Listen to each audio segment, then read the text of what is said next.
No, I have not. No. Very nice. Yeah. Good evening. We welcome you back tonight to our evening time of study. We'll get started in just a minute. Before we do, though, wanted to see if anybody else needed any notes. It is a new section tonight of study, and so we do have some extra copies. Anybody need notes for tonight?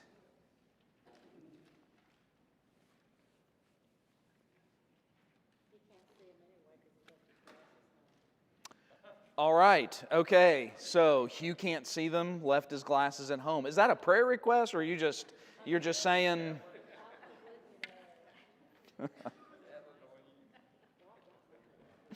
All right. So we'll get to our new study here in just a minute. We do want to take some prayer concerns tonight, and well, let me go ahead and give you a couple. The first one's a praise.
Bob. All right, so tonight we're moving on from what was our first set of lessons on the state of the SBC that involved a brief look at our history. Felt like that was an important way to begin because, as we often find when we study history, and as the Bible has already told us, there's really nothing new under the sun, right? These things are cyclical. They come back around, and our convention is, I think, demonstrated that that's how things often work. That we always find ourselves in kind of this struggle for orthodoxy and maintaining commitment, being faithful to the Word of God. So we spent time walking our way through how we started and how we got to where we are. Just as a follow-up to that, so I finished the history section by talking about what is called the Conservative Resurgence, and that occupies the space from the 80s and 90s and even up to the early 2000s, and that is when the Southern Baptist Convention made a definitive turn away from what was a very definite move toward liberalism. It wasn't even just a drift. By the time you get into the 70s, it is full-blown, especially in our seminaries. There is just no doubt it was a full-blown turn to the left. And so that was arrested and reversed. And done so over a very long period of time. It required a lot of patience and perseverance. And as we studied, it was important for the conservatives to maintain control of the presidency of the Southern Baptist Convention, because that was the mechanism that provided the real change. And so that's kind of where we left things off. Before I pick up now and go on to kind of our second section, anybody have any leftover questions for me about SBC history?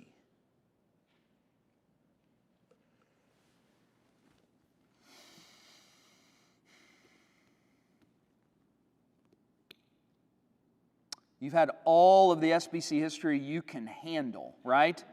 Though, to be fair, you now have had 3 more sessions in SBC history than 99% of Southern Baptists. All right? So, I don't know if you wear that as a badge of honor or if you just think, oh, it's just what my crazy pastor's making us do. We come on Sunday nights, and he clearly enjoys doing it, so we humor him while he does. But this does give you some context then, and it's important then as we move into what we're going to be talking about tonight. Because here's what I think has transpired over the last 20 years. We won. We're all conservatives. We all believe the Bible. We're all committed to missions and evangelism. All 6 Southern Baptist seminaries require all their professors to sign a statement agreeing to teach in concert with and not contrary to the Baptist Faith and Message 2000, New Hampshire Confession, the Abstract of Principles, depending on what school you're talking about. All of them are to affirm the inerrancy and infallibility of the Bible. All's good, right? Well, all right. So this is what creates the issue. What has then transpired is this assumption that since we won that battle, okay, that's over and done with. And the assumption is that unorthodoxy, which would be flat out rejection of biblical truth, or another word, this is going to be a big one, all right, but stick with me, heterodoxy, which is like not an out-and-out contradiction, but a perversion, all right? That these things then are somehow, we're inoculated, we're vaccinated against them, to use modern, very contemporary culture issue. We're vaccinated against these things. Because, well, everybody believes in inerrancy. Everybody believes the Bible, believes it's the Word of God. And so, what we need to do is just not cause trouble. There may be some things we disagree on.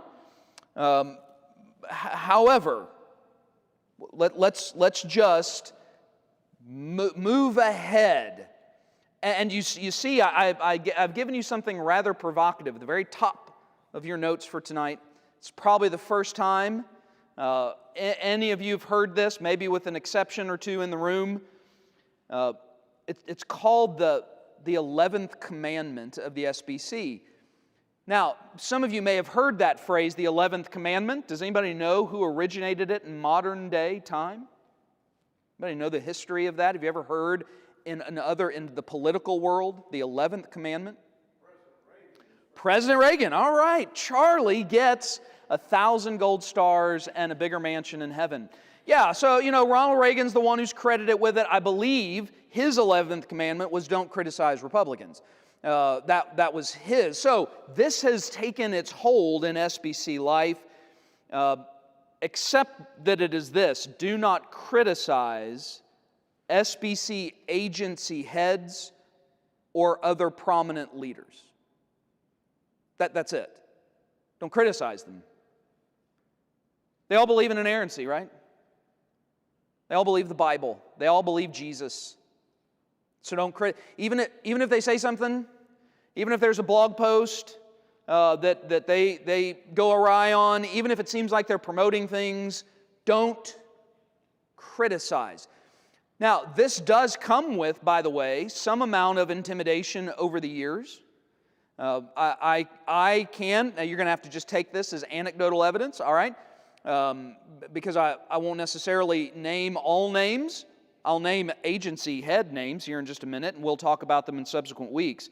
But I can tell you that there are people who've had careers ruined. They've been fired from Southern Baptist jobs. They've been run out of churches because they violated this commandment, because they spoke against an entity head. And I don't mean a liberal speaking against a conservative. I mean a guy like me in a church like Tabernacle daring to say we should have fired Russell Moore. That then resulting in being banned from the opportunity to serve on committees or having access to other kinds of resources. And again, in some cases, I've known of men who lost their pulpits. They lost their jobs because of this. So tonight, this is going to be, we'll see how far we get, and because I'm about to dump a lot of other stuff on you, all right? So I've already given you a bunch of stuff on SBC history. To understand the power of the 11th commandment in SBC life, this really gets to the issue of how the Southern Baptist Convention works in the first place. Now, hopefully this will answer some questions. Some of this may be new, and for sure to those in the room that have no SBC background, this is all going to be new, all right? But even to those who do, it may be interesting to you to hear some of the particulars of how it is. How does a convention with nearly 50,000 churches, how do you manage that? How is it that you and I, Tabernacle, obviously not being a mega church, but at the same time, to put the churches of the SBC in its perspective, the average SBC church, I believe, is at 100 or less. Dennis, would you say that's right? All right. Okay, Dennis Connor's been visiting with us. He works for the Baptist State Convention and relatively new to the area. So that is probably right. So the Tabernacle would be in the top 10%, I would guess, in terms of attendance among those 50,000 churches.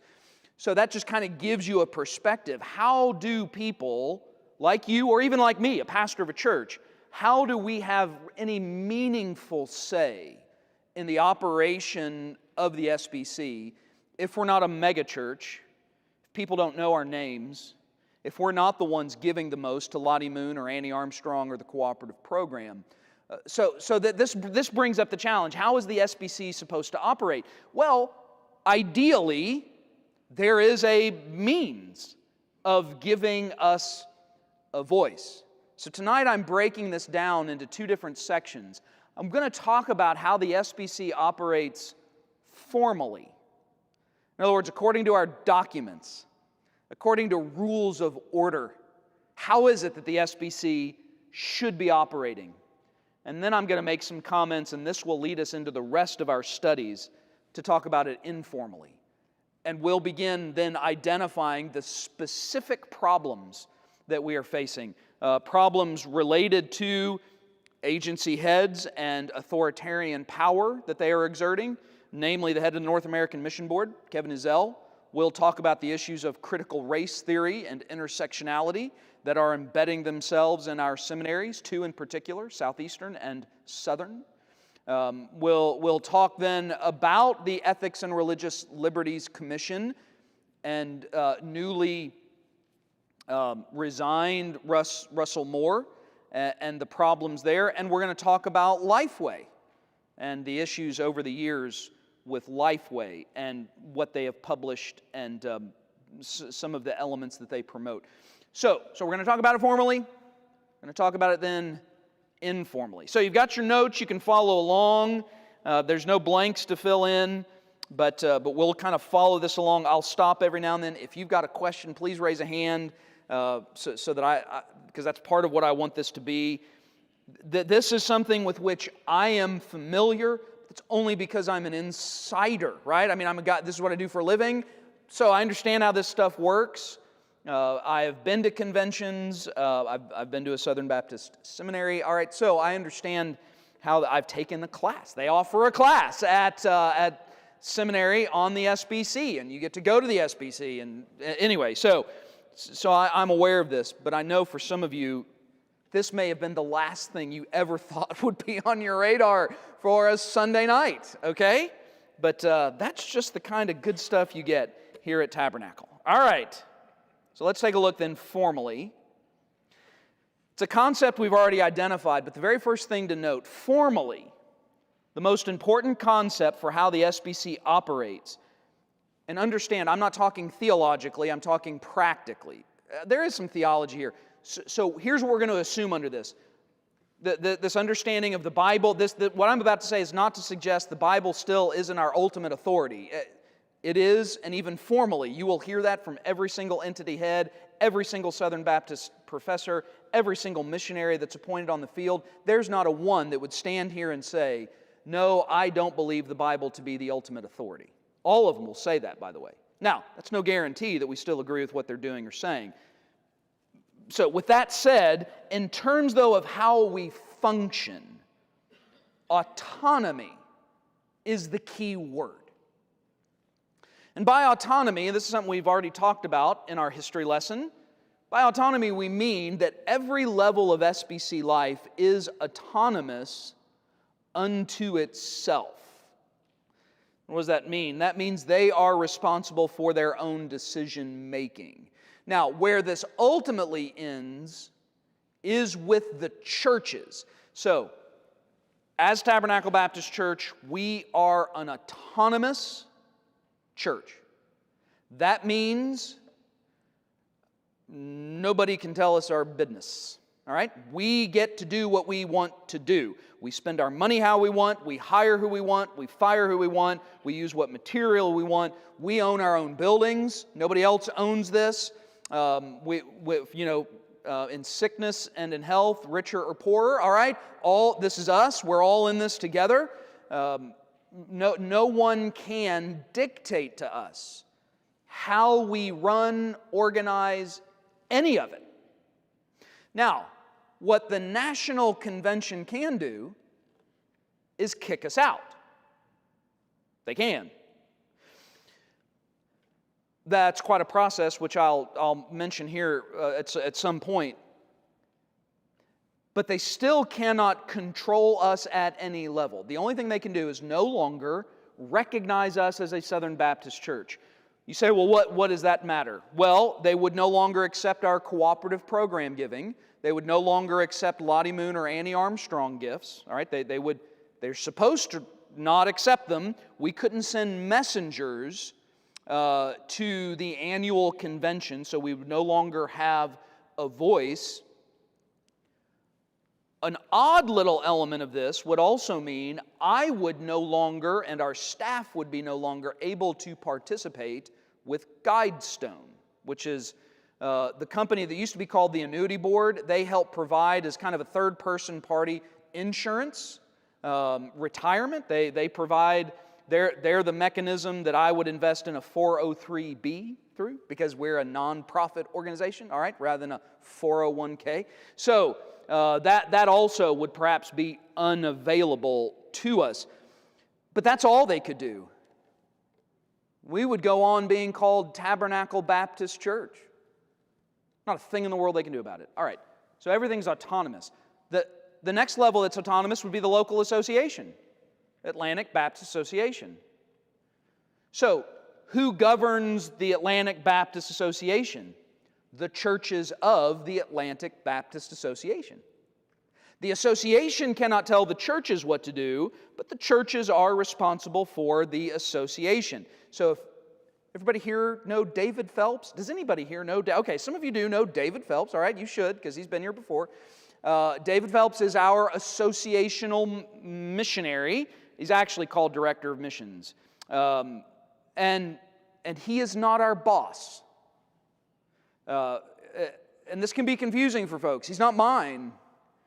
He does not get to dictate to churches what churches do. In fact, if you want him involved in the church's business, you will have to call and ask him. And even then, he is going to have some very clear boundaries set on how he's going to do that. All right? So the National Convention and the State Convention do not tell the local association what to do. The local association is autonomous. The next level is the Baptist State Convention. All right? Who controls that? Well, it would be, again, the churches that make up the North Carolina, the Baptist State Convention of North Carolina. The State Convention does not tell us what to do. Right? We are still autonomous, yet so are they. So the association is not in charge of a state convention, nor is the National Convention in charge of the State Convention. This, in fact, is heart and soul of an issue that's going on right now with the North American Mission Board and a former director of a state convention, which we'll get into much later.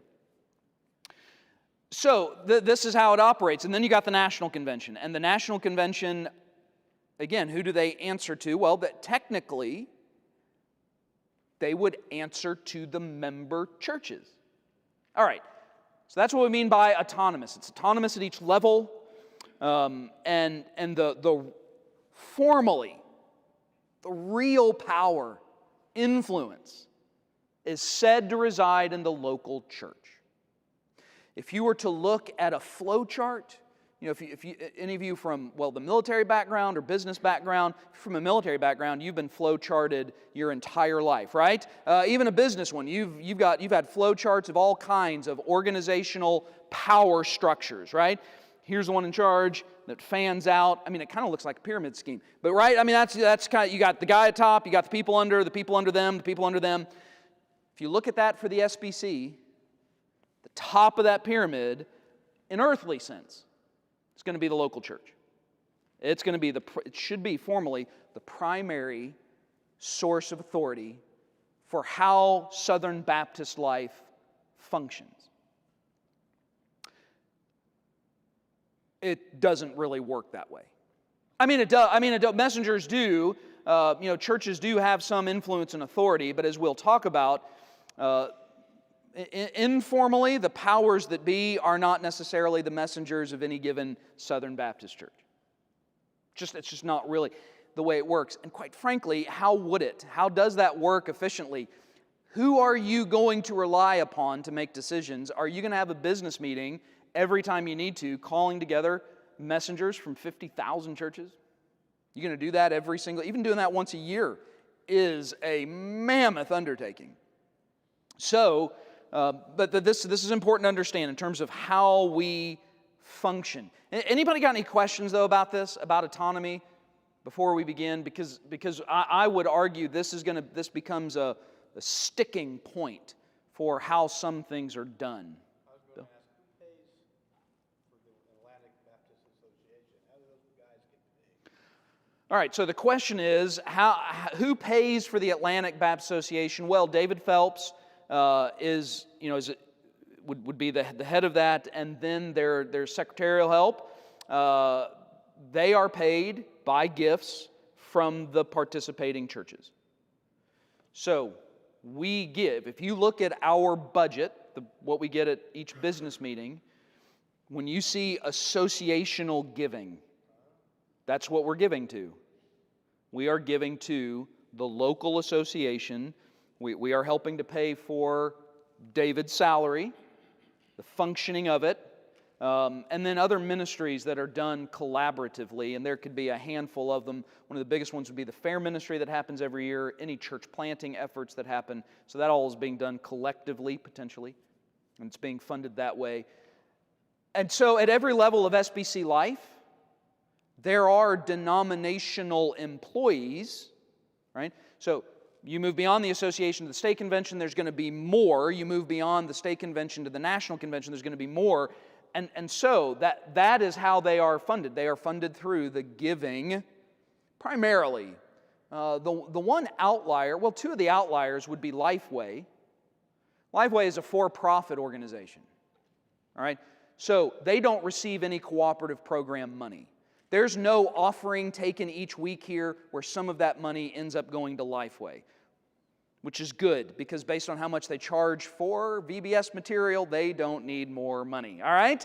That's why we do our own. Okay, so Lifeway does not receive CP giving, and I believe it is then from their own business model. They would pay their own employees. Guidestone also probably does something similar because they have financial, they have brokers, and they have guys who are managing funds. They are probably being paid in a similar kind of way as well. But when it comes to the heads of our seminaries and professors, when it comes to the North American Mission Board, International Mission Board, so all of these are being paid for by gifts given from local churches.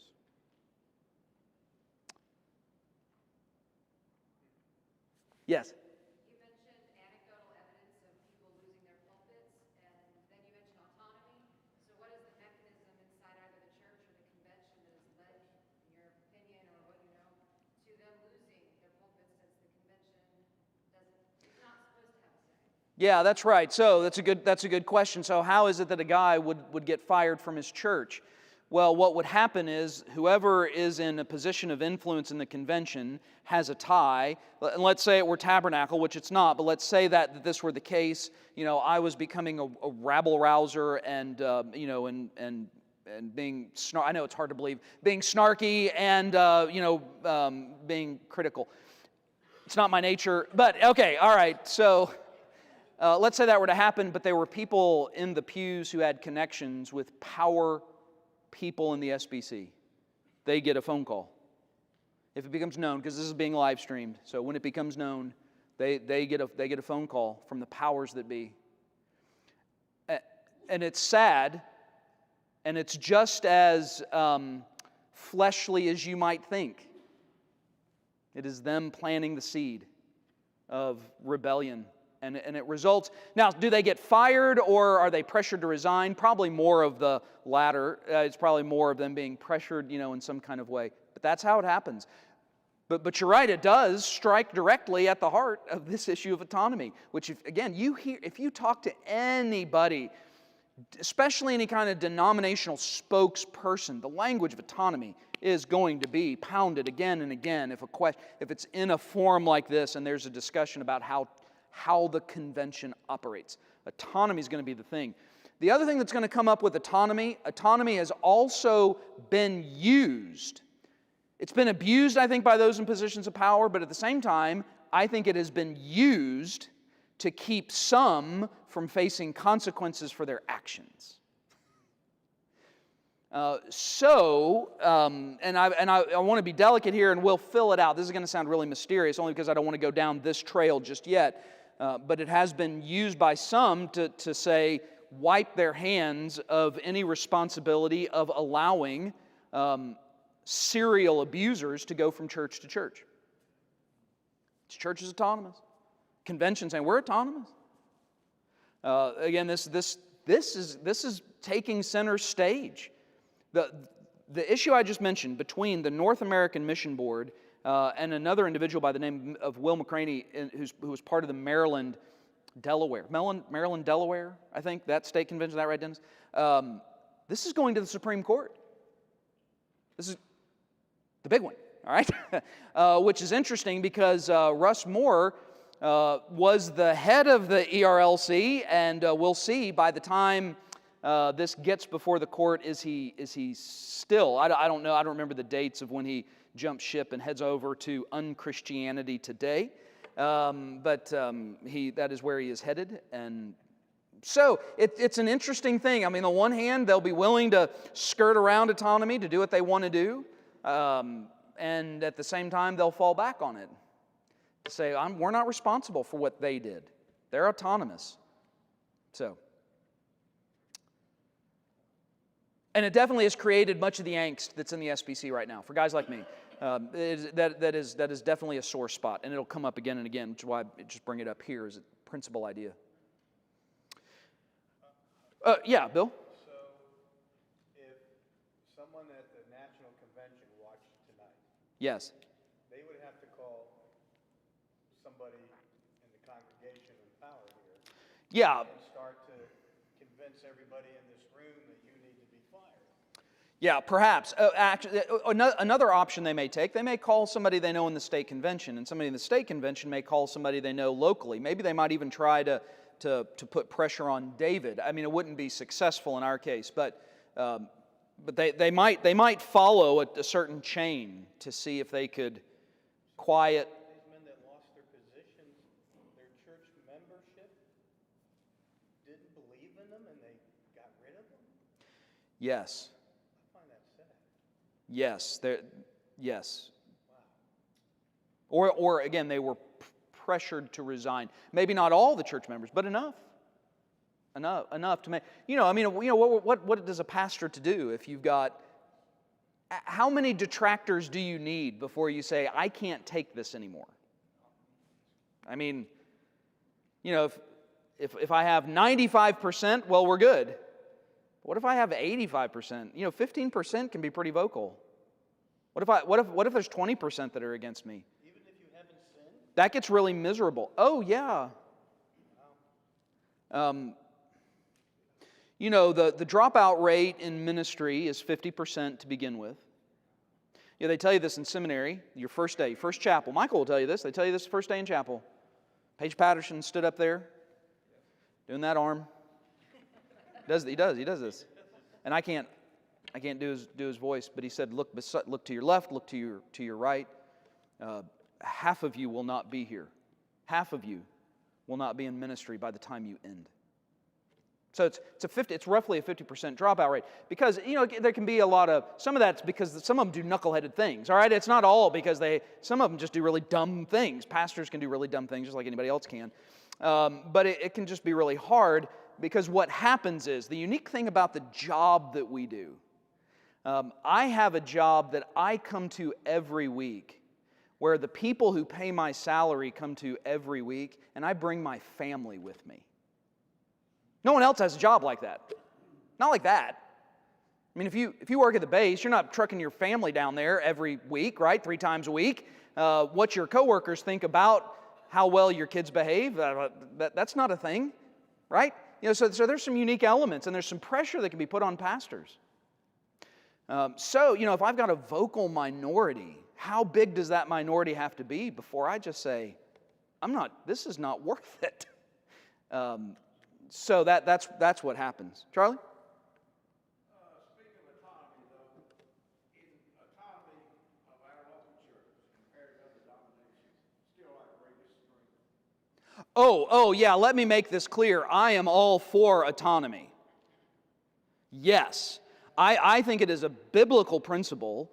I believe in the autonomy of a local church. It's one of the reasons why I'm Baptist. This, by the way, is not just a thing for Southern Baptists. I don't know of any type of Baptist that does not also believe in church autonomy. Every other kind. Free will, independent Baptist, by definition, right? Independent Baptist, by definition, resist then any kind of association. And so, as Charlie brings up, it is absolutely the best way to do it. Just look at what's happening in the United Methodist Church.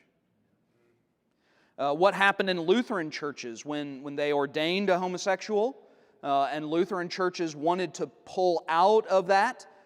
A lot of them lost their facilities because they don't own it.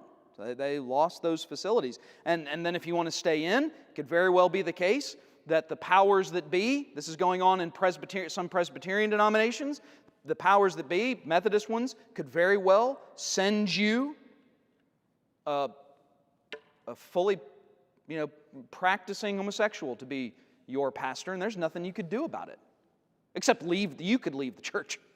So autonomy is still the way to go, to be an autonomous church. So that's a good point, Charlie. So yeah, let's make that clear. I'm all in on autonomy. So, all right. So you notice this is the second part there. Formally, the most important decision-making body in the SBC. When I say in the SBC, I'm going to use that as shorthand for the Southern Baptist Convention. Is the messengers who gather to convene. That should say convene, not convent. That's a different group of people, convents. To convene the Southern Baptist Convention each June. So that's what's coming up. June, I think it's 14th and 15th. It's always around that time. It's always roughly around that second week in June is when the convention convenes. In its most formal sense, the SBC does not exist in its fullness except during those 2 days. That's why we are called a convention, and technically, as I said on day one, we are not technically a denomination. These are some of the things that are unique about us. So we willingly cooperate with like-minded churches, and once a year we convene a convention, which we've been doing not only since 1845, but going back to what convention was it? Come on, history people.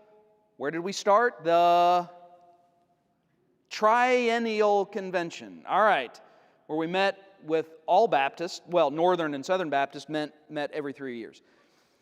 So this is kind of how it's always happened. So it is when the messengers convene, when the guy stands up there with the gavel and,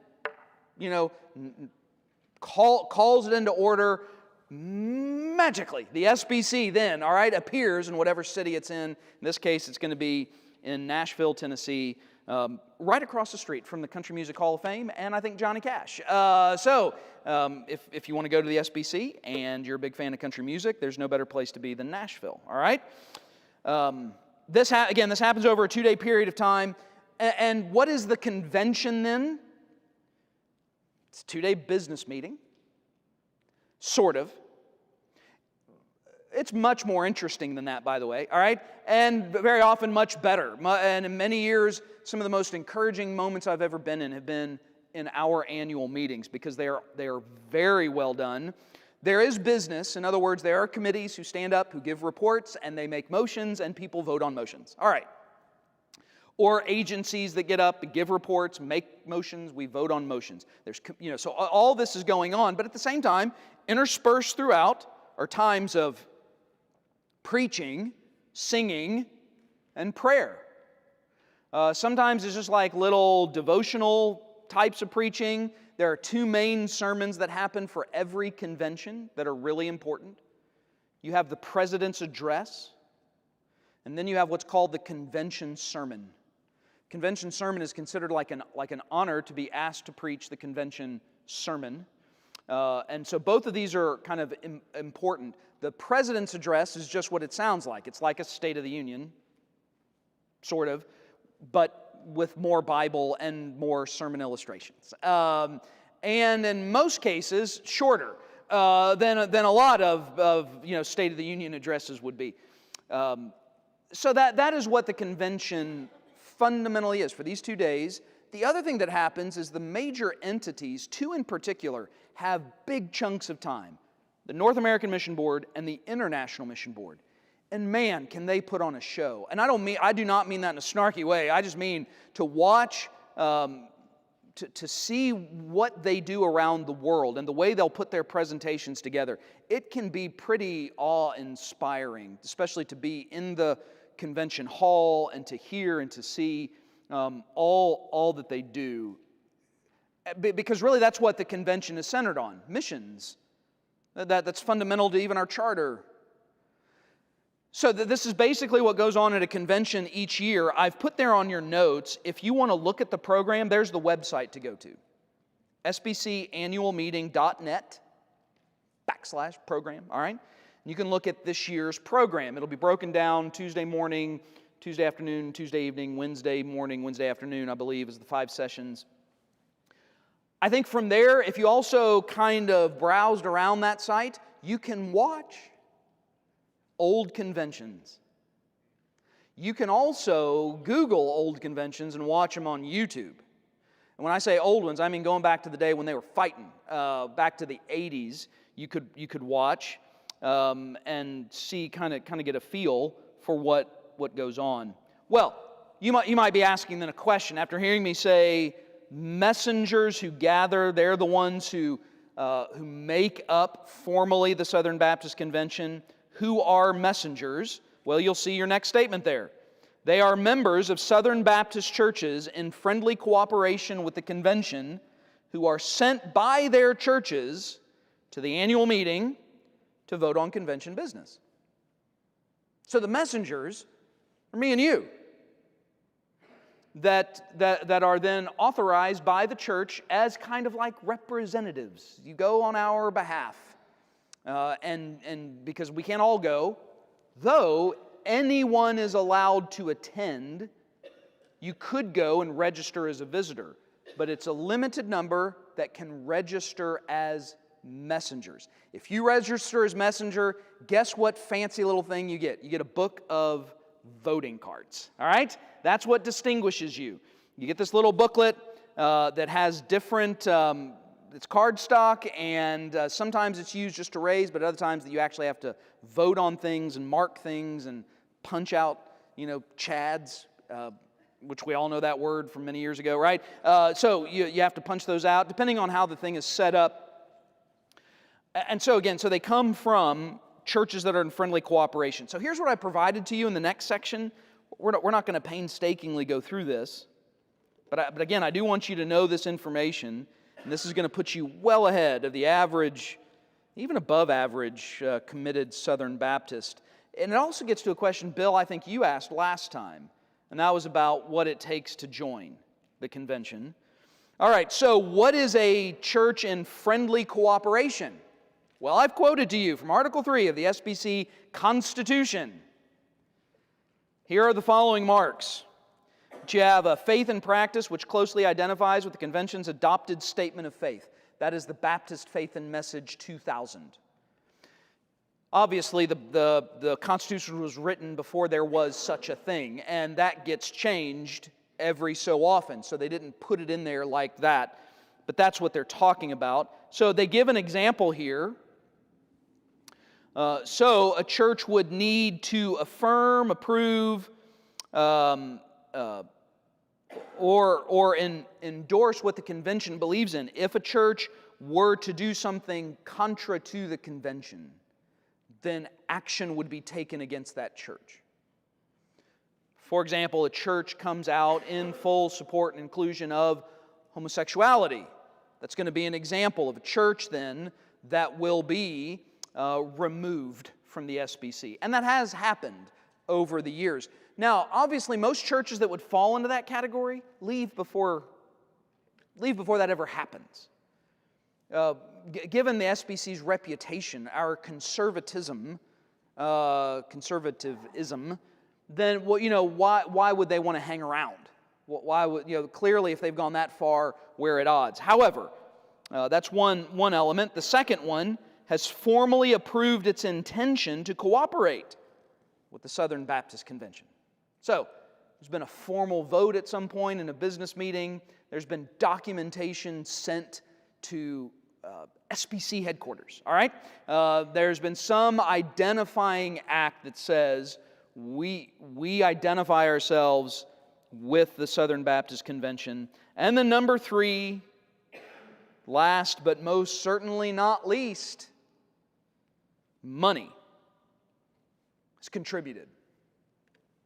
How much? Everybody looking there at bullet point number 3? Anybody see a number? No. I think technically it could be a penny, all right? I don't know of any church that gives a penny or $1 or even just $100, but there's no, you got to give $10,000 or $1,000. There's no set amount, all right? But you have to cooperate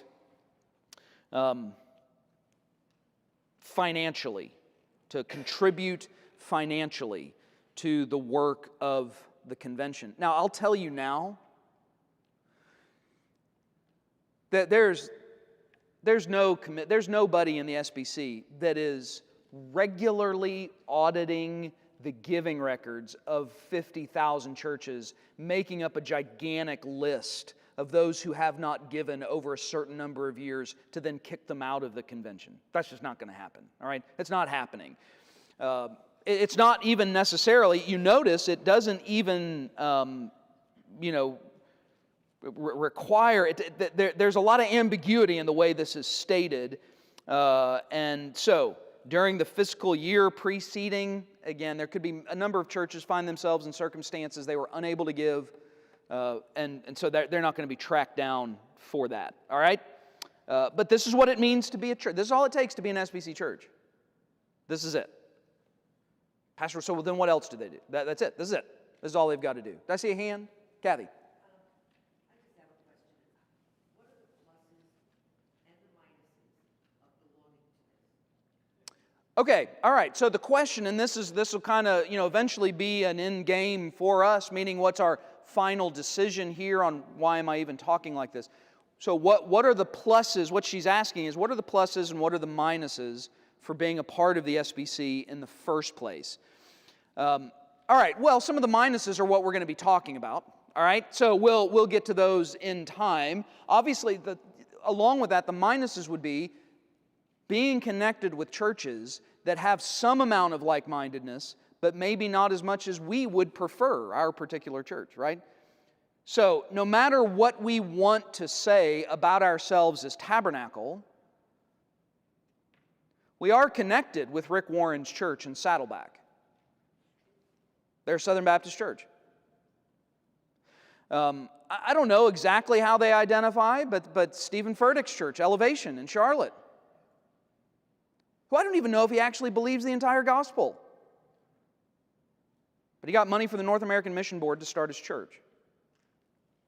So these are some of the minuses. And this is what happens when you have such a big tent. When you have such a big tent, the means of entry into the tent is going to be fairly broad, right?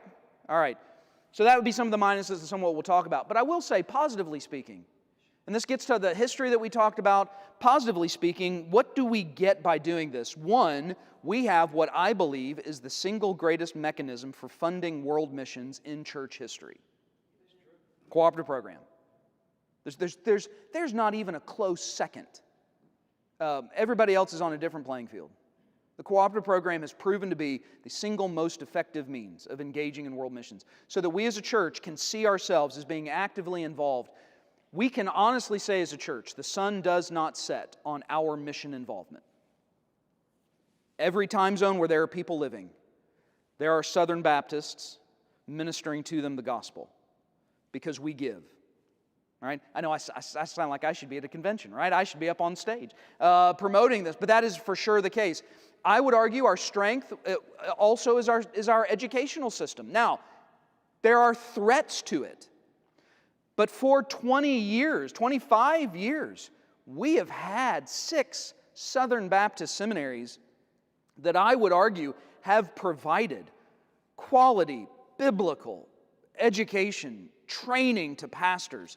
And it's extensive. And the other thing we do, because of the cooperative program, Southern Baptist members only have to pay half the tuition. So I think that is a big benefit. I think then the other benefit is just the sense of connectedness that you get when you are committed and you have a statement of faith that everybody's committed to. And that means if you leave here Ideally, what should happen? Again, ideally, what should happen is you should be able to go to anywhere in the country, and if you find another SBC church committed as we are, then you should find some kind of home life there, right? You should be able to say, all right, yeah, I'm going to go to this city. I'm going to look for this kind of an SBC church, Baptist Faith and Message 2000, committed to these things. I think maybe I'll find somewhere I could fit. So I think that also is the benefit. The means by which we can do the work together is profound. The potential is profound. And so that would be, in short, some of the pros of being involved in the SBC. You took everything I was going to say out of my mouth. I transferred about a lot in my business life. I went from Texas to Delaware. Delaware was on the fringe, but we could look and find a Southern Baptist church of like-minded people that we had associated with all the years before. And that's important when you're. Yeah, that's right. That's right. And that was really part of the genius of the early years we talked about, like in the 40s and 50s of SBC life, and the programming that was done to make that done so well that you could really feel a sense of family wherever you went. And really, even something as simple as, if this Sunday you were in a Sunday school class using Baptist Sunday School Board material, and you moved, and next Sunday you went to that next Sunday school class, chances are really good they're on the next lesson. In a lot of ways it's genius to do it that way.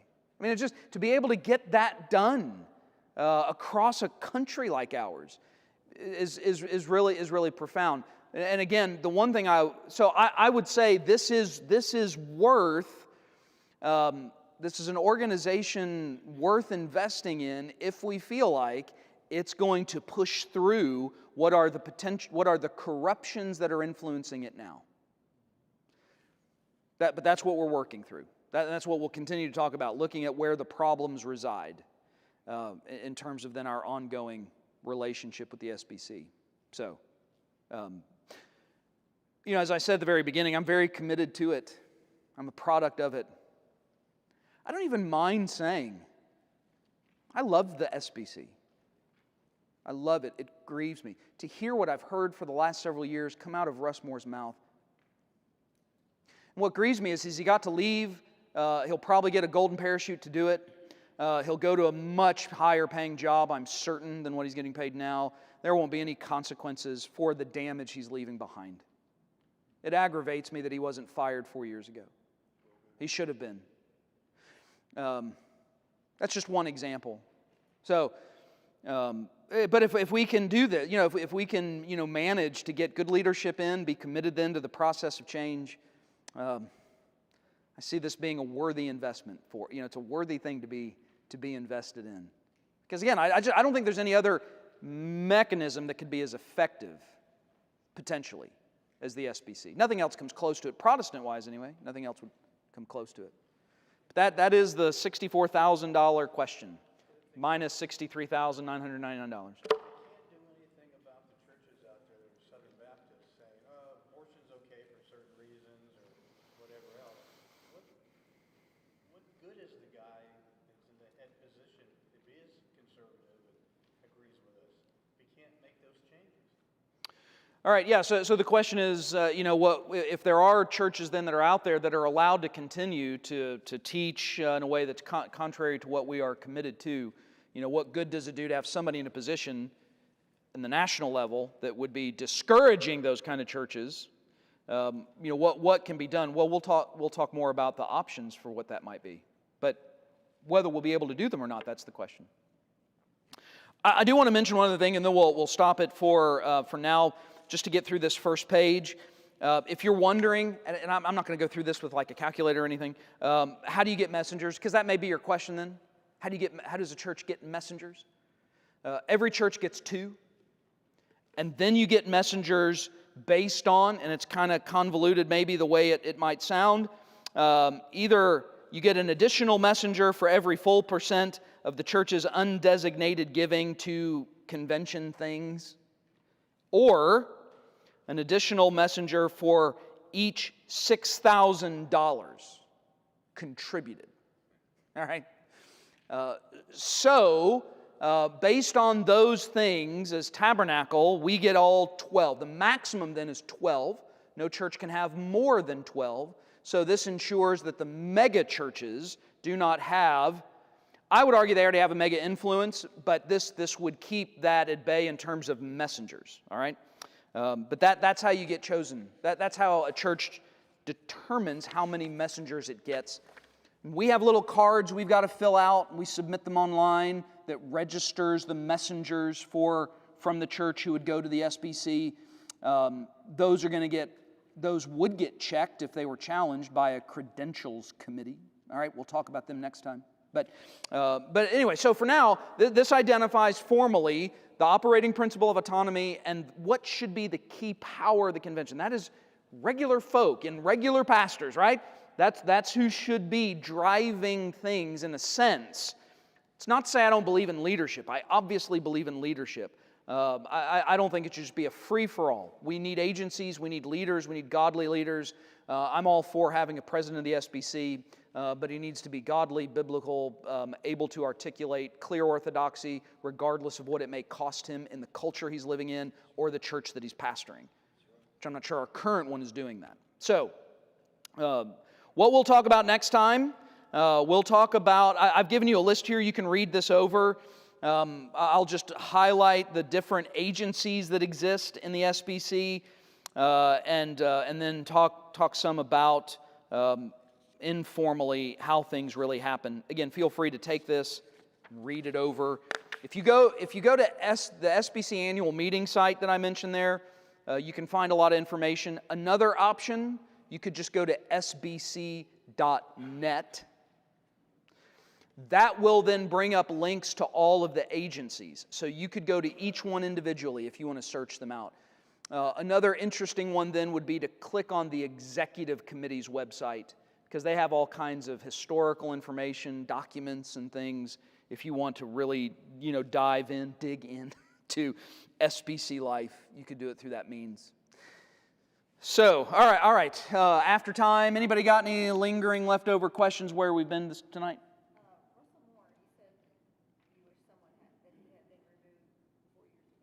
Yes.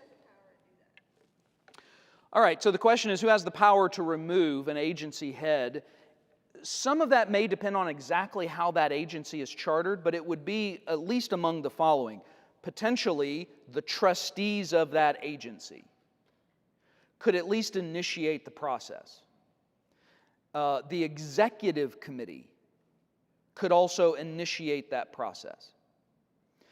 Now, the means of getting it done on in a convention, say on the convention floor, you'd need to have all your parliamentarian ducks in a row. But even potentially at a convention, it could be brought up.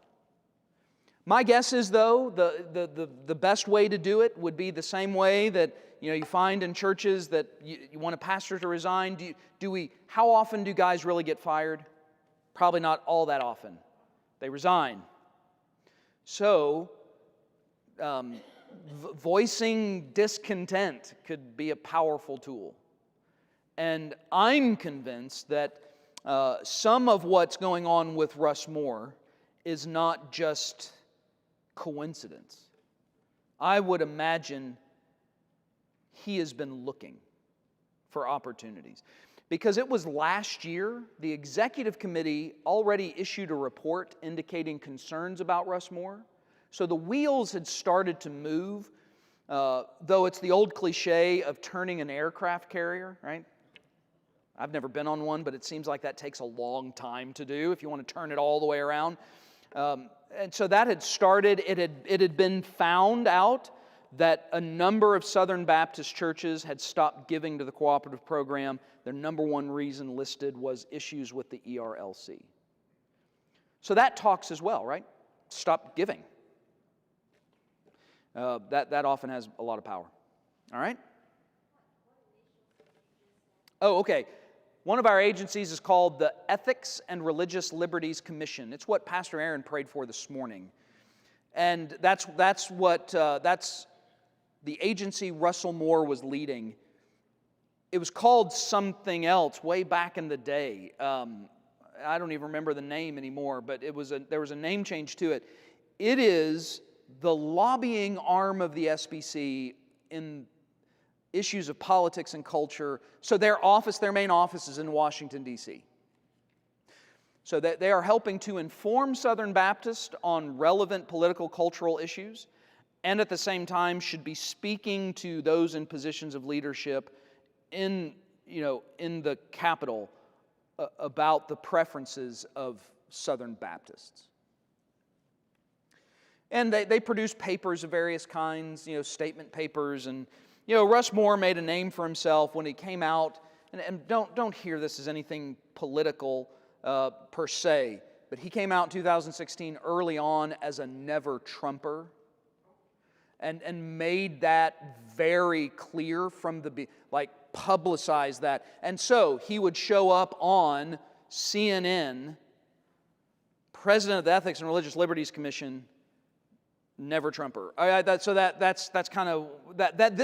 is when he really started to get in trouble, when he came out hard on that, and then for this past election was the same kind of rhetoric, and what we saw coming out of the ERLC definitely involved language, and I'll get into more of the details. Language that would give Southern Baptist comfort in voting for somebody who thinks it's okay to kill babies. All right, so you might say, Pastor, you just got political. I didn't. I got theological. I didn't get political, because abortion is not a political issue. It's a theological issue. It's a biblical issue. Same with marriage. Marriage is not a political issue. It's a theological one. So I have every right to speak to it and to speak biblically to it. It is a theological issue. And so, what he then did, and then in the midst of the single greatest challenge to what it means to be the church, the pandemic, the only thing he said was, we need to obey everything the government says unless you're rioting or unless you're an illegal immigrant. Then you should be able to do whatever you want. That's my summary. He didn't literally say those words, but there's no way that's not what he was talking about. So again, regardless of how you think about these things, like politically, what business does he have speaking about these things this way on behalf of Southern Baptists? Because I can tell you on many of them he did not speak for me. And my guess is he didn't speak for many of you, and knowing what I know about this church. So that's we'll talk more about that. All right, we'll get into more about that, because it is a central issue in what's going on with the SBC. All right, let me pray for us. Father God, we do thank you again for the gathering of your people on this Lord's Day. Grateful to be a part of your church, and grateful to be a part of this church. I just thank you for these brothers and sisters in Christ, their love for you, their love for your word, their desire to want to be right and to do right. And so God, we just ask you would continue to grant us wisdom as we seek to be the people you have designed for us to be. We're grateful for the week that lays out before us. We trust you with our lives. We are grateful for your providence and for your sovereignty. And so, Father, may we be wise as we live in these days, and may what we do and what we say bring glory to your great name. And it's in Christ's name we pray. Amen.